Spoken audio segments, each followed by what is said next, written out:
네, 안녕하세요. 태양광입니다. 오늘은 제목이 조금 눈에 들어오시죠? 어그로를 끌려고 한 건 아니고 무언가 설명을 좀 해드리려고 했는데 이런 식으로 관심을 끄는 방법들이 어떤가 싶어서 제목을 이렇게 조금 공격적으로 달아봤습니다. 그 내용이 궁금해서 들어오셨겠죠?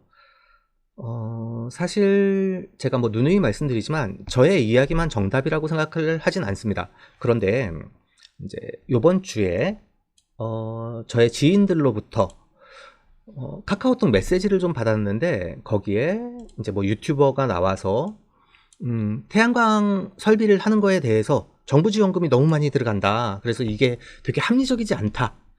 뭐 이런 내용들을 되게 설명을 하는 내용이었습니다. 조그만하게 태양광을 해서 300만 원씩 계속 20년 동안 돈이 나오고 그거에 대해서 시설비도 정부에서 융자가 다 되고 정부에서 세습금으로 퍼주기를 하고 있는 지나친 혜택이 들어온다 라는 내용이었는데요. 제가 이 내용을 처음부터 끝까지 다 봤습니다. 그런 다음에 저한테 보내주신 분이 너의 의견이 어떠냐라고 물으시길래 이게 진짜와 가짜가 너무 많이 혼동이 되어 있다 보니까, 그리고 뉴스 기사들도 많이 참고로 썼는데 뉴스 기사들이 전부 다 사실을 바탕으로 한 게 아닌 경우들이 되게 많지 않습니까? 특히나 뭐 특정 언론사 같은 경우는 태양광에 대해서 되게 안 좋은 기사들을 내는 경우들이 상당히 많았거든요. 그러다 보니 이걸 한마디로 설명을 하기가 되게 애매해지더라고요. 그래서 그 내용을 조금 더 다른 분들에게 간편하게 설명할 수 있는 방법이 뭐가 있을까? 라고 생각을 하다가 오늘 영상을 좀 준비하게 됐습니다. 저도 유튜브를 하는 사람으로서 저의 의견을 하나 남겨놓고 태양광 산업에 대한 시각을 다양하게 접하고 싶으신 분들이 이런 내용도 이런 시각도 있구나 정도로 봐주시면 좋을 것 같습니다. 태양광을 왜 보조금을 지급을 하냐? 물론 RPS는 뭐 조금 후에 설명을 드리고요. 그렇게 되면 가장 쉽게 우리가 비교를 설명을 드릴 수 있는 내용이 뭐가 있을까? 라고 고민을 하다가 전기차를 가져왔습니다, 제가. 전기차에 대해 보조금을 지급하는 내용들은 다들 알고 계시죠? 지금 전기차를 엄청나게 많이 활용을 하고 있는 건 아니지 않습니까? 게다가 충전 인프라도 아직 많이 부족하고요. 그런데 전기차에 엄청나게 많은 보조금들을 지급하고 있습니다. 대당 구입하는 보조금들이 많이 줄었지만 그래도 올해 2021년도 예산이 1.15조 원으로 전년 6,800억 대비 68.5%가 상승을 하였습니다. 이게 기획재정부, 환경부 담당자들이 고민을 해서 정부에서 발표한 자료인데요. 이 어디에도 전기차 지원을 왜 하는지에 대한 언급은 없습니다. 보도자료에. 그런데 많은 분들이 전기차에 대해서 보조금을 지급을 하는 이유를 알고 계신가요? 왜 전기차를 보조를 해야 되는 겁니까? 저는 태양광과 마찬가지라고 생각을 하거든요. 환경적인 문제에 대응을 해야 되고 깨끗한 에너지를 써야 되고 전기 에너지가 아무래도 기름을 떼는 에너지보다 환경에 더 유익하고 뿐만이 아니라 우리 국가 기반 산업을 가지고 있는 우리나라의 지금 자동차 산업이 세계적으로 뒤떨어지지 않는 기술력을 가지고 있는 회사들이 있지 않습니까? 이런 회사들의 보조금을 지급을 해서 빨리 기술을 성장시키려는 목적도 있다라고 생각을 합니다. 그래서 우리나라 현대 기아차가 세계 글로벌 시장에 나가서 당연히 일본 차들을 이기고 당연히 BMW나 벤츠들보다 앞서 나갈 수 있는 기술력을 조금 더 빨리 선점할 수 있도록 하기 위한 목적이 있겠죠. 그래서 에너지 전환을 2030년 이후에는 연료계통 자동차들을 생산을 안 하겠다라고 선언을 하는 글로벌 기업들이 많지 않습니까? 그럼 우리나라도 그 기업들에 발맞춰 나가야죠. 그러기 위해서 충전 인프라를 무리하게 보조금을 줘서 확충을 하고 있고 전기차 보급을 위해서 생산 단가보다도 훨씬 비싼데 그걸 우리가 사는 가격들은 보조금이 있기 때문에 지방자치 보조금을 추가로 받고 정책 보조금을 받기 때문에 조금 더 저렴하게 전기자동차를 운영을 할 수 있는 거지 않습니까? 그런데 왜 전기자동차에 보조금을 줘서 이런 닛산, 테슬라, 제규어 랜드로버 이런 외국계 기업들의 배를 불려주냐라고 얘기를 하지 않지 않습니까? 제가 유튜브에 찾아봤습니다. 이 영상을 준비하기 전에 전기차에 보조금을 지급하면 안 된다 라고 얘기를 하는 사람이 없었습니다. 왜 전기차에는 보조금을 지급을 하면 안 된다라고 얘기를 하지 않나요? 바꿔야 한다는 걸 다들 인지를 하고 있기 때문이겠죠.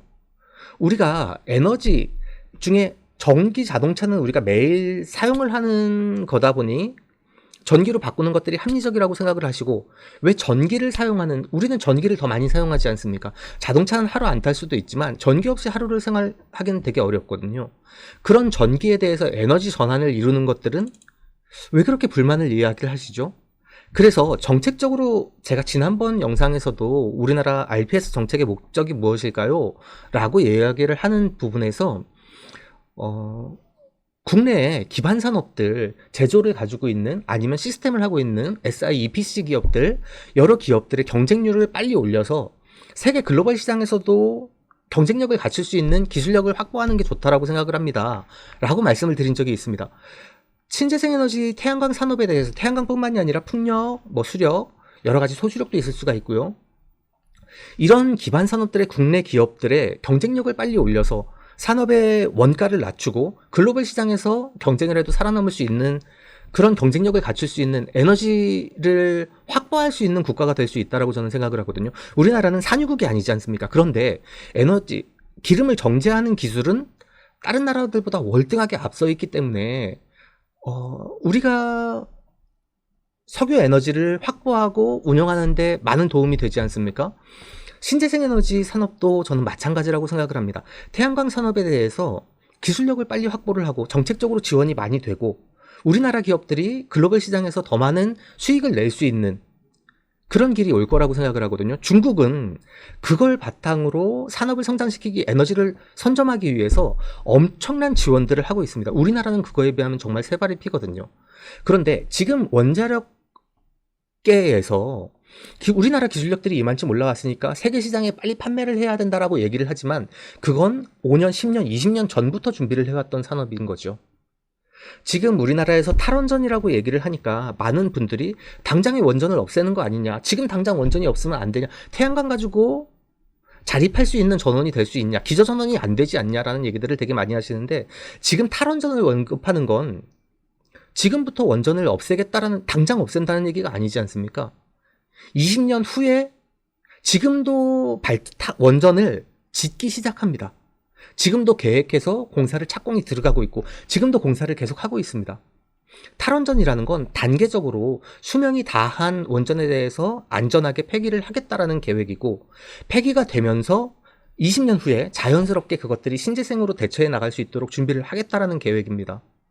그런데 탈원전은 지금 당장 원전을 없애는 거고, 지금 당장 쓸데없는 신재생 에너지에 투자를 한다라고 생각을 하시는 분들이 너무 많다 보니까 저는 그게 되게 답답하다라는 생각이 되게 너무 많이 들거든요. 페이스북에서 정말 많은 것들을 배우고 있는데 자료를 제가 2컷만 좀 갖다가 쓰려고 합니다. 국가별 발전량 중 재생에너지 점유율 2020년 겁니다. 우리나라의 재생에너지 점유율은 7.1%입니다.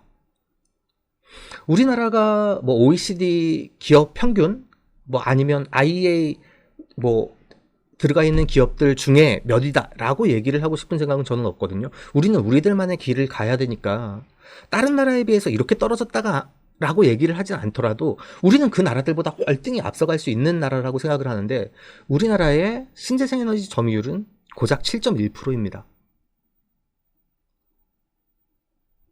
그리고 2030년까지, 제가 이 얘기를 되게 언급을 많이 드렸는데요. 2030년까지 우리나라의 목표는 고작 20%입니다. 그런데도 지금 우리나라는 산을 밀어서 태양광을 하고 있네, 환경을 오염시키고 있네, 신재생은 맞네 안 맞네라는 얘기들을 계속하고 있는 거죠. 산을 밀어서 공단을 개설을 하고 산을 밀어서 아파트를 짓는 건 괜찮고 산을 밀어서 태양광을 하면 안 된다라는 생각이 딱 박혀 있는 거죠. 무조건 산을 밀어서 태양광이 안 되는 건 아니지 않습니까?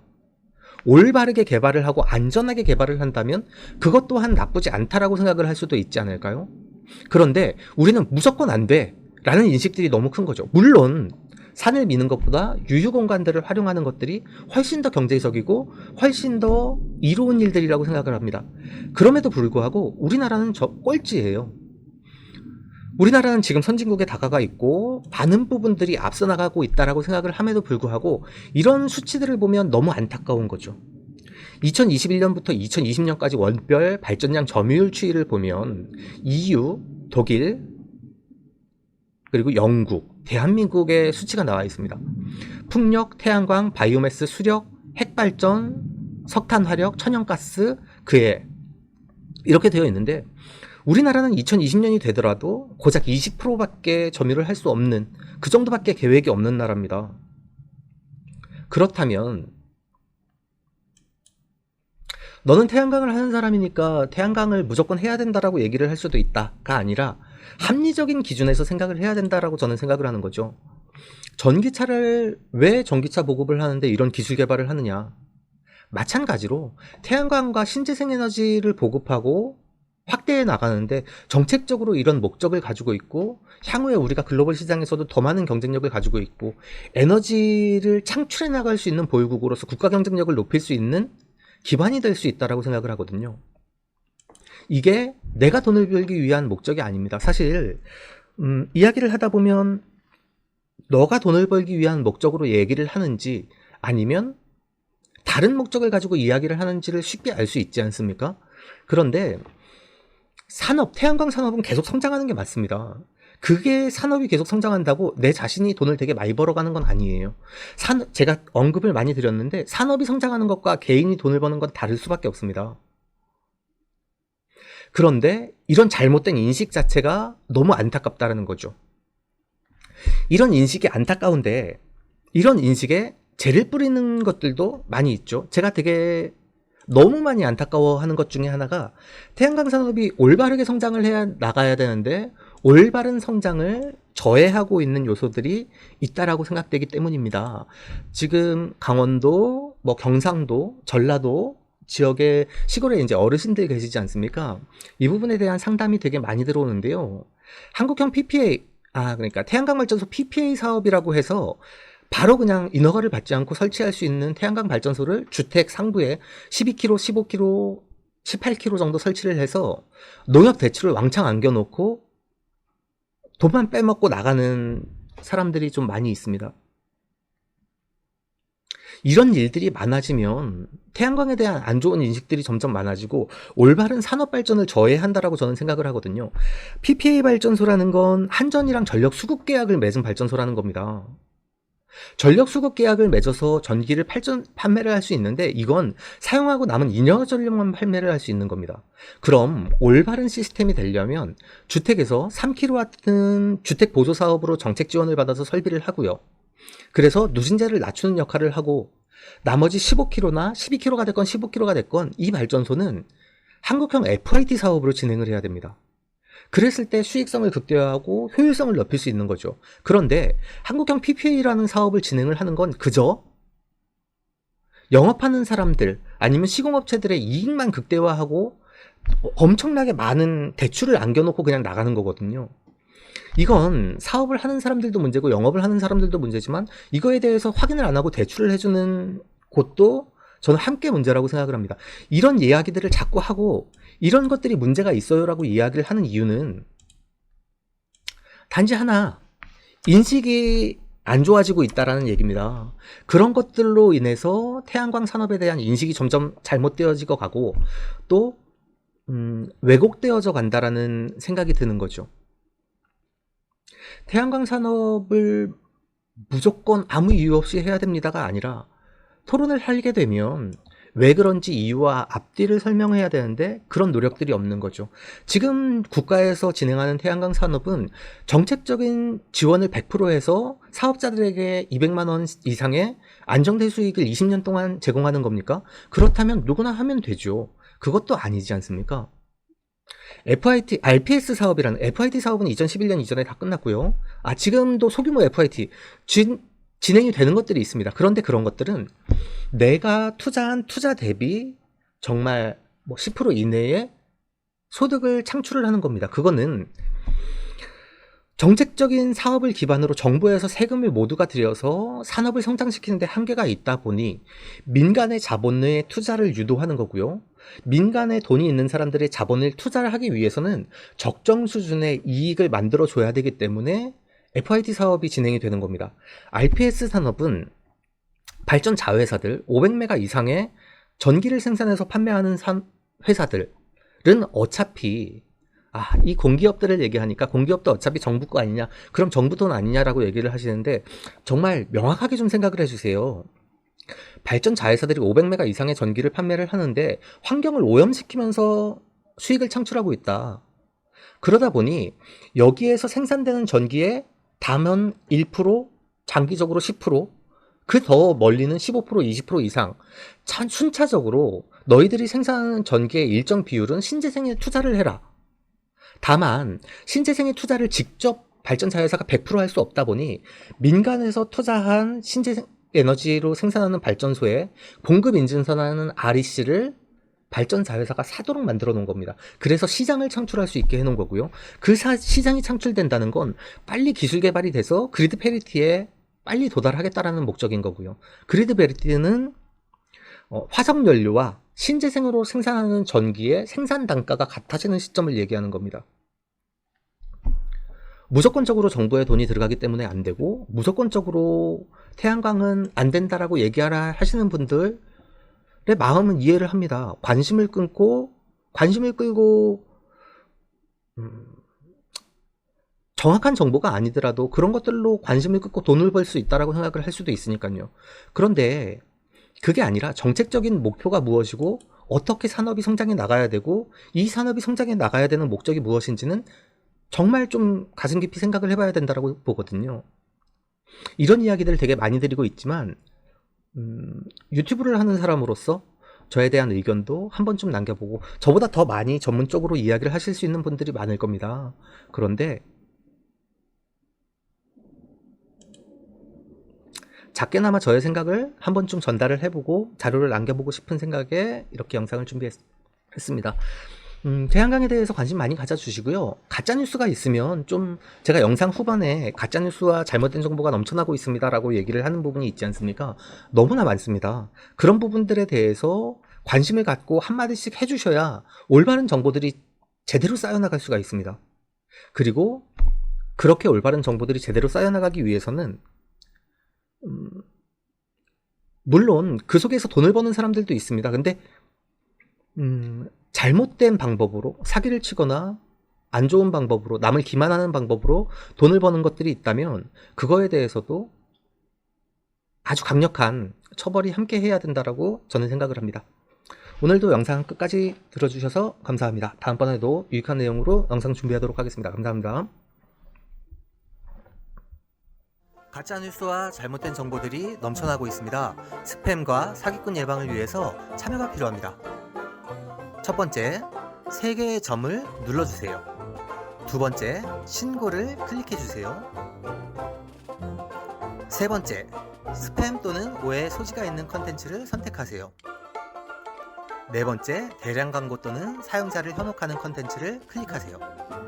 다섯 번째, 싫어요를 눌러주세요.